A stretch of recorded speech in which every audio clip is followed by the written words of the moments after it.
Pemirsa, memasuki berita pertama, mengamankan perayaan Natal dan Tahun Baru, Polres Musi Banyuasin menyiagakan 3 pos pengamanan dan 1 pos pelayanan. Selama Nataru ini sendiri, Polres Muba mengutamakan pengamanan di gereja dan objek vital keramaian.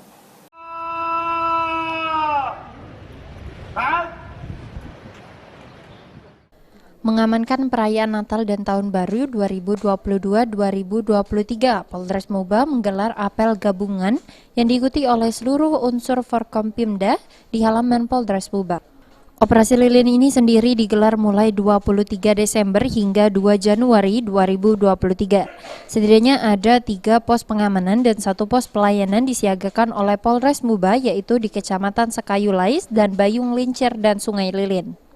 Ya, untuk kegiatan pagi hari ini kita sudah selesai melaksanakan kegiatan gelar pasukan dalam rangka operasi Natal dan Tahun Baru tahun 2022 tahun 2023. Saat ini Polres Musi Banyuasin telah menggelar 4 titik pos, 3 titik pos pengamanan dan 1 titik pos pelayanan di 3 tempat, di Sungai Lilin, kemudian Bayung Lincir, Lais, dan Sekayu.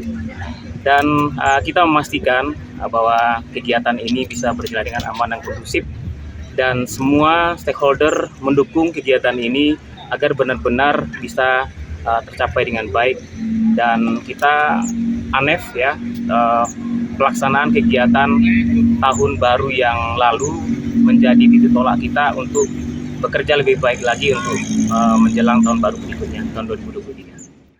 Pada momen Natal dan Tahun Baru kali ini, fokus pengamanan di sejumlah tempat ibadah umat Nasrani serta meningkatkan kegiatan kepolisian di menjelang Natal dan Tahun Baru.